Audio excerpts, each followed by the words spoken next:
Bien, chicos, vamos a empezar. Buenas tardes. Vamos a revisar el banco de cardiología. Bien, en la primera pregunta, en la parte de ciencias básicas, nos mencionan la arteria que irriga el nodo sinusal, ¿no? Recuerden la vascularización coronaria, entonces tenemos la arteria coronaria derecha y la arteria coronaria izquierda, ¿no? El tronco de la coronaria izquierda. En la coronaria derecha, recuerden, su principal rama es la arteria descendente posterior. Y de la coronaria izquierda, las dos ramas más importantes es la descendente anterior y la circunfleja, ¿no? Además, de la coronaria derecha sale justamente la rama para el nodo sinusal, sale rama para el nodo AB, y de la descendente posterior nace la marginal derecha también, ¿no?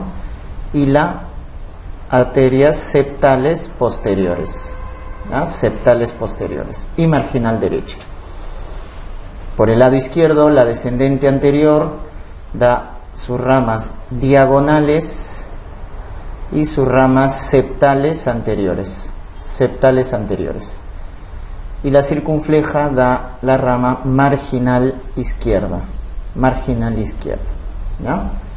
Muy bien, entonces esa es la vascularización coronaria. Recuerden que la vascularización coronaria se da en diástole, ¿ya? En diástole. Por lo tanto, la arteria que irriga el nodo sinusal es de la coronaria derecha. Acá la arteria que irriga la mayor parte del ápex es la descendente anterior, ¿no? La descendente anterior. La circunfleja, recuerden, da irrigación a la cara lateral del corazón y la cara inferior es a cargo de la descendente posterior. La cara anterior y el ápex es por la descendente anterior. Lateral, circunfleja. Y la inferior, la descendente posterior. ¿Muy bien? Para hipertrofia ventricular, el criterio de Sokolov, ¿no? En el electrocardiograma es medir en las precordiales derechas, B1, B2, en las precordiales derechas medimos la onda S, ¿no? La onda que está hacia abajo, S. Y le sumamos la onda R, la de arriba, R, en B5, B6. Entonces, sumo S más R, si eso sale más de 35 milímetros, eso es Sokolov positivo, ¿no? Por lo tanto, la respuesta sería la S en precordiales más R en precordiales izquierdas. Confirmo la hipertrofia con ecocardiograma. Se confirma con ecocardiograma. Muy bien. Recuerden, el eje normal del corazón cae entre menos 30 y más 90. Ahí está el eje normal. Entre menos 30 y más 90. Si cae entre menos 30 y menos 90, eso es hipertrofia de ventrículo izquierdo o desviación izquierda. Si cae entre más 90 y más 180, o sea, si se vuelve más positivo, eso es hipertrofia de ventrículo derecho. Y cuando cae en este rango, ¿no es cierto?, entre menos 90 y menos 180, eso es crecimiento biventricular o crecimiento extremo. Acá nos dice menos 140, o sea, está acá, ¿no? Menos 140. Crecimiento biventricular. ¿Ya? Entonces recuerden, el eje normal da de menos 30 más 90. En un paciente en la radiografía telediastólica representa cardiomegalia. ¿Qué mecanismo produce la cardiomegalia? La hipertrofia, ¿no? Recuerden, hay dos tipos de hipertrofia: la hipertrofia concéntrica hacia adentro y la hipertrofia excéntrica hacia afuera. A la hipertrofia excéntrica también le llaman dilatación como tal, ¿no? Dilatación, ¿no?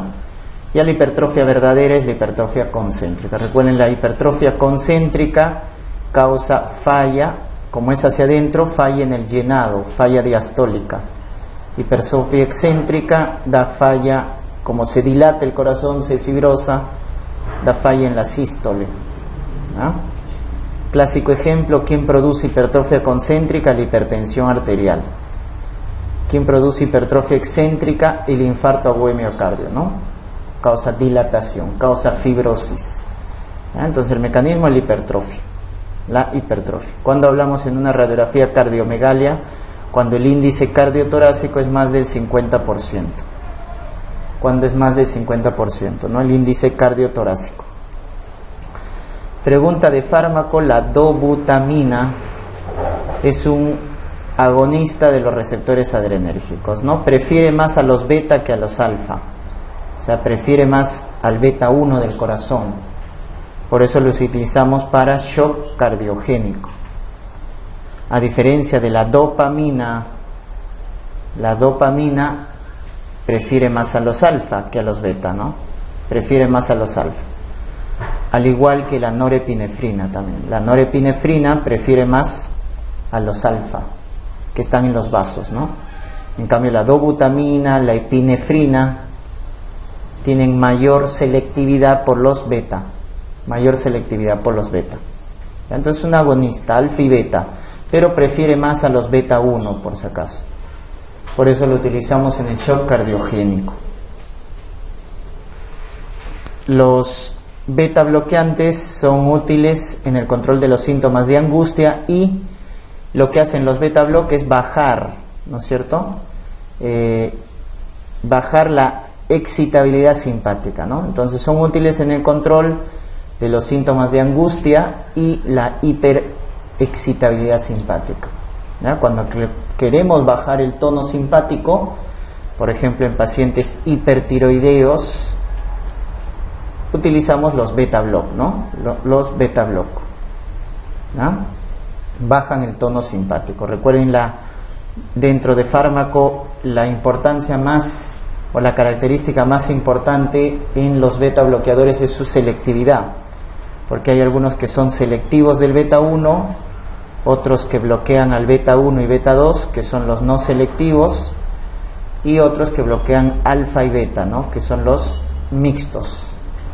Entonces hay selectivos solo del beta 1, no selectivos porque bloquean al beta 1 y beta 2, y mixto porque bloquean al alfa y al beta, ¿no?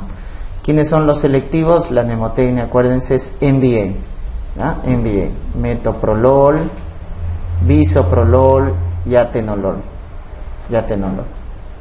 Los mixtos son dos: carvedilol y labetalol. Y los demás están acá, ¿no? El más conocido de los no selectivos, propranolol. También está timolol y nadolol.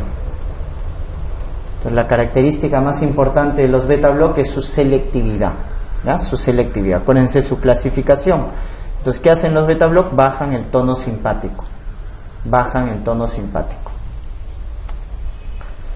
Muy bien, porque bloquean los receptores adrenérgicos, ¿no? Acá nos preguntan quién es cardioselectivo. Acuérdense, MBA. O sea, ahí entra atenolol.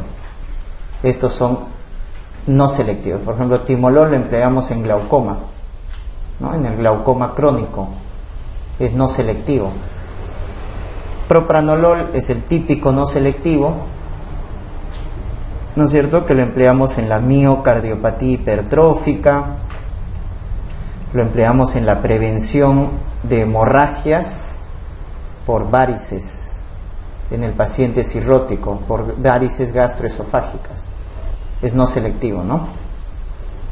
Al igual que nadolol y pindolol, también son no selectivos. Atenolol sí es selectivo.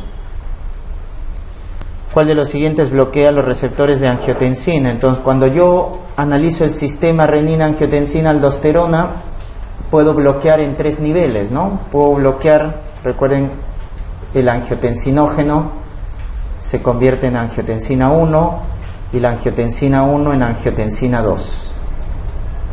Y luego trabaja con su receptor AT1, ¿no? El receptor malo es el AT1. Ya hace vasoconstricción, aumenta el tono simpático. Entonces, acá tenemos la renina, que es un blanco terapéutico. Hay inhibidores directos de la renina, ¿no? Ese antihipertensivo se llama alisquiren, inhibidor directo de la renina. Luego podemos bloquear acá, ¿no? La ECA, y estos son los más conocidos, porque tenemos los llamados IECAS: captopril, enalapril, lisinopril. ¿Cuál es el problema de los IECAS? Que bloquean la ECA, pero aumentan la bradicinina. Y eso genera tos, ¿no? Tos seca. Y el otro blanco más específico es ir a los receptores, bloquear los receptores AT1, ¿no? Y esos son los llamados ARA2 o BRAT, bloqueadores de receptores de angiotensina, candesartán, valsartán, etcétera. Entonces, ¿quién bloquea los receptores AT1? Valsartán, candesartán, losartán. El más potente, olmesartán, el más potente de los ARA2, olmesartán. Diltiazem es un calcio antagonista, ¿no? De la familia no dihidropiridínicos. Enalapril es un YECA. Nifedipino es un calcio antagonista de la familia dihidropiridínicos. Y propranolol ya lo hemos visto, ¿no? Es un beta bloco. Los diuréticos, ¿no? ¿Qué diurético trabaja en el túbulo contorneado proximal e inhibe a la llamada anhidrasa carbónica? Ese diurético que trabaja en el túbulo contorneado proximal inhibiendo la anhidrasa carbónica es la acetazolamida. Acetazolamida. Su uso lo empleamos en glaucoma, ¿no? Glaucoma agudo. Es el primer diurético que utilizamos en glaucoma agudo para bajar la presión intraocular. Luego tenemos en el asa de Henle, en la rama gruesa ascendente, rama gruesa ascendente, ahí trabajan los diuréticos de asa, ¿no? Y ahí el más conocido, furosemida. Furosemida es un diurético de asa. ¿Cuál es la importancia de los de asa? Son los más potentes, por eso lo empleamos en edema agudo de pulmón, cardiogénico.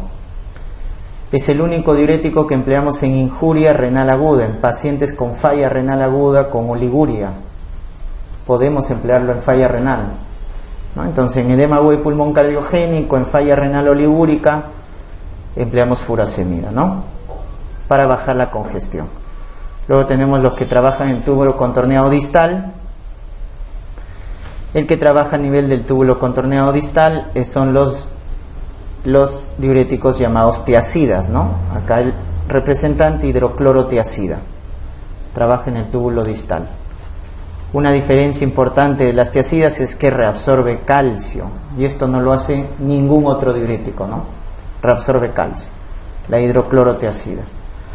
Lo empleamos, recuerden, en tiacida en hipertensión arterial, en caso de edemas también, pero leves, ¿no? Porque no tiene mucha potencia como furosemida.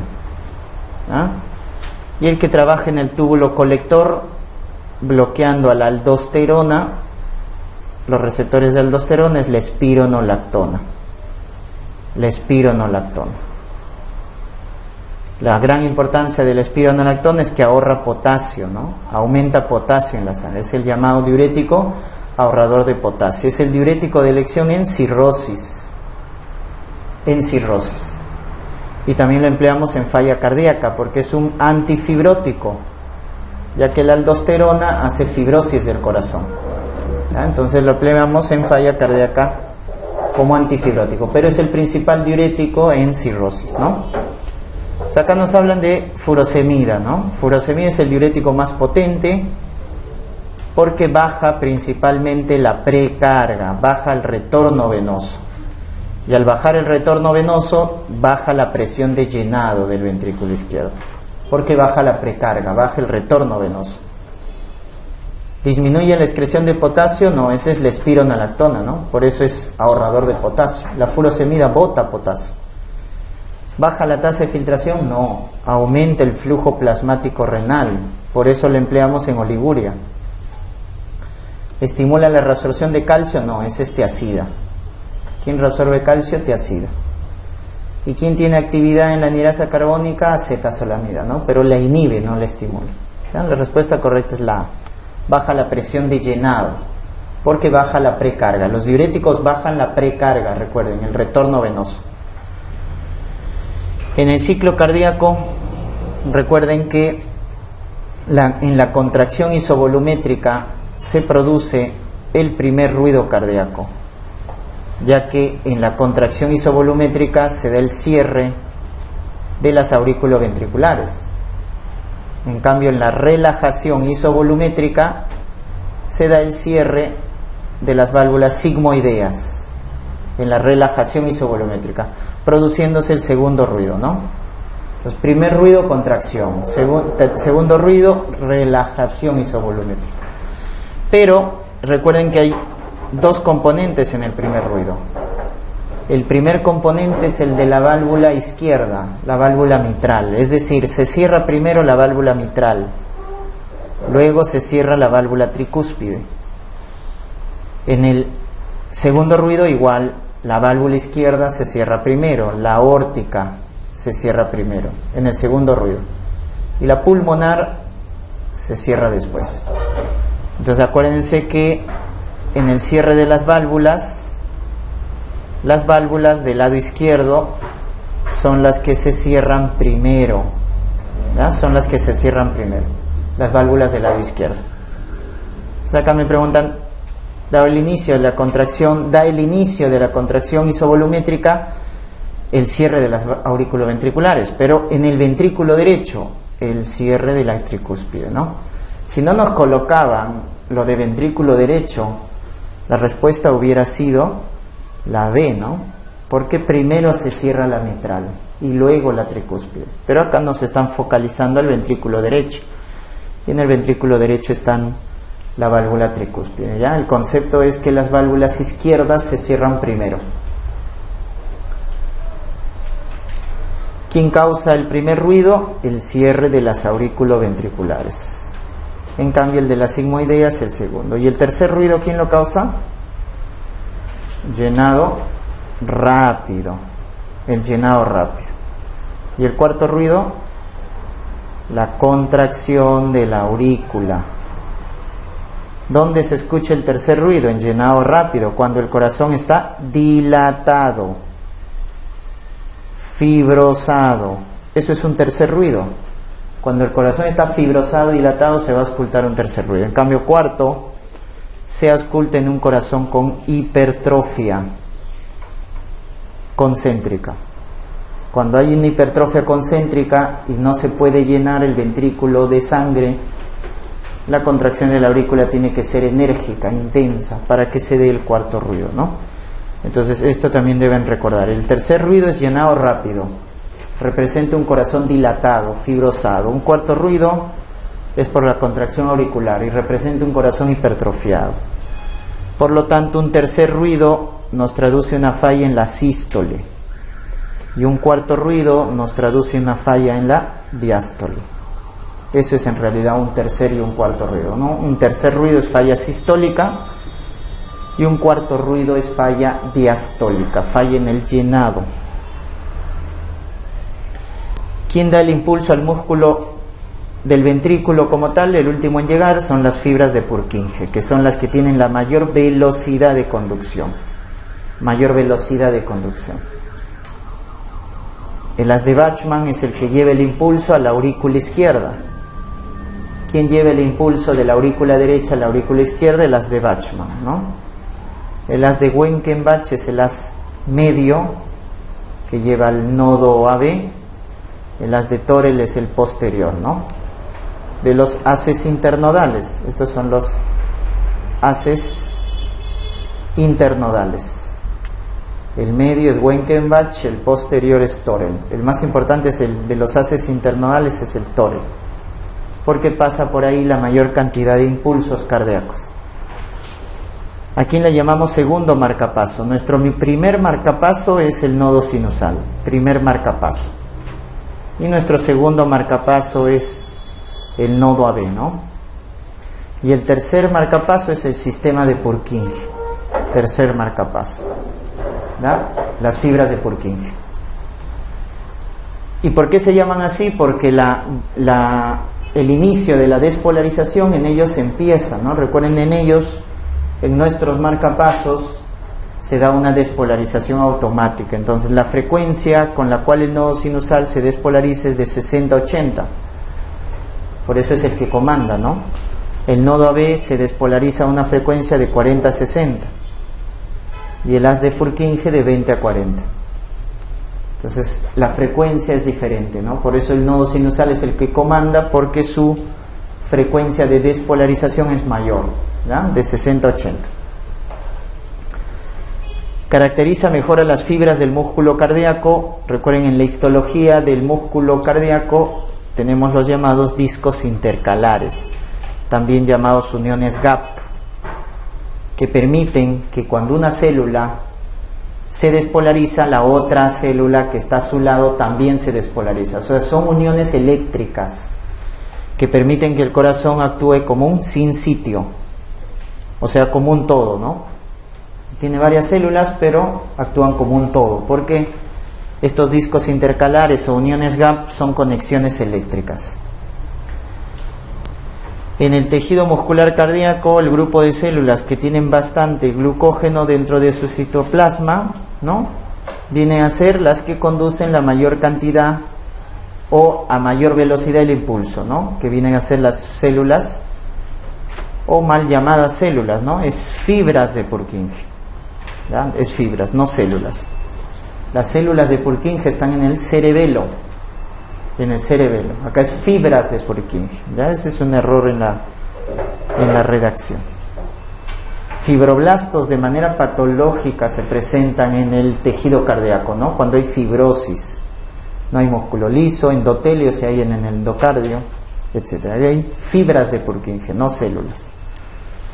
¿En cuál de las siguientes patologías se puede encontrar el pulso paradójico? Semiología, ¿no? El pulso paradójico es aquel pulso cuya presión baja más de 10 milímetros de mercurio en inspiración.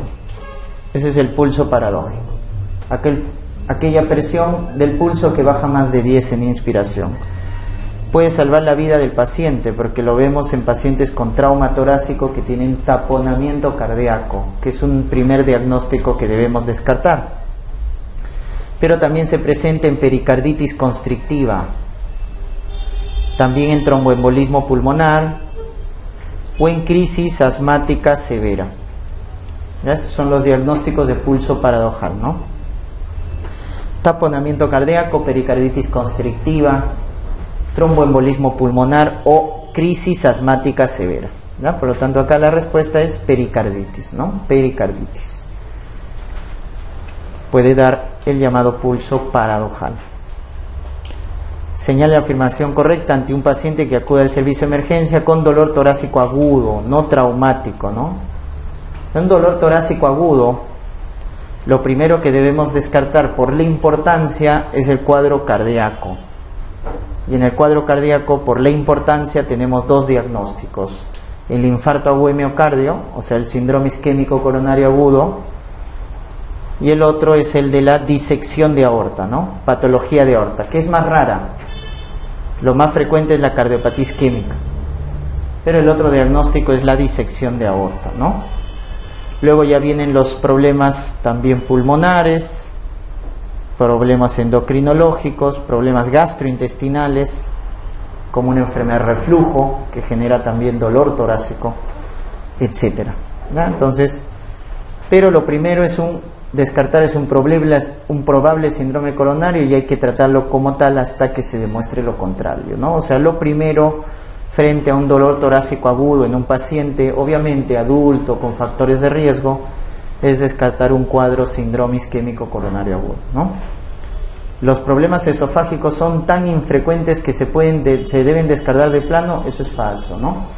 Entran como el diagnóstico diferencial, y el más importante ahí, la enfermedad de reflujo, que lo diferencio de la angina porque el paciente con angina mejora con los nitratos. En cambio, si el dolor torácico es por reflujo, empeora con los nitratos. Le doy nitrato y el dolor empeora. Eso es reflujo, ¿no? El nitrato empeora el dolor, pero en la angina calma. También patología de pared torácica, ¿no? La costoconditis descarta el diagnóstico de síndrome coronario. Eso es falso, ¿no? Porque obviamente puede presentarse inflamación también de la pared torácica, y eso no quiere decir que descarte el cuadro coronario. Recuerden que la costocondritis se llama el síndrome de Tietze, ¿ya? Es la condritis costal, síndrome de Tietze. Si el paciente es menor de 50 años, lo más probable es que se trate de un ataque de pánico. La edad nos orienta, ¿no? Pero no es de forma absoluta, pues. El hecho de que tenga menos de 50 años no es que no se trate de un cuadro tampoco coronario, porque recuérdense la angina de Prinzmetal se presenta en gente joven, ¿no? Gente joven que consume cocaína, ¿ya? Que consume cocaína, ¿no? Paciente con disnea, ortopnea y en el examen físico se encuentra pulso paradojal, pregunta repetida, ¿no? Pericarditis. Personas que presentan mayor riesgo de padecer cardiopatía son las que tienen el LDL colesterol, es el malo, ¿no? Entonces, si está elevado, más de 100, ya nos indica factor de riesgo. Niveles bajos de LDL, no, eso es protector. El HDL es el bueno, ¿no? Si está elevado, quiere decir que hay factor protector, el HDL. Pero lo demás es incorrecto. ¿Cuál es el factor de riesgo? LDL elevado. O triglicéridos elevados, ¿no? O colesterol elevado también, como tal, ¿no? Triglicéridos, o sea, las dislipidemias son factores de riesgo cardiovascular. Recuerden los 4 factores de riesgo cardiovascular mayor para infarto: es la hipertensión arterial, la diabetes, tabaco y dislipidemia. Esos son los 4 factores de riesgo cardiovascular mayores. Factor de riesgo cardiovascular mayor: hipertensión, diabetes, tabaco, dislipidemia, ¿no?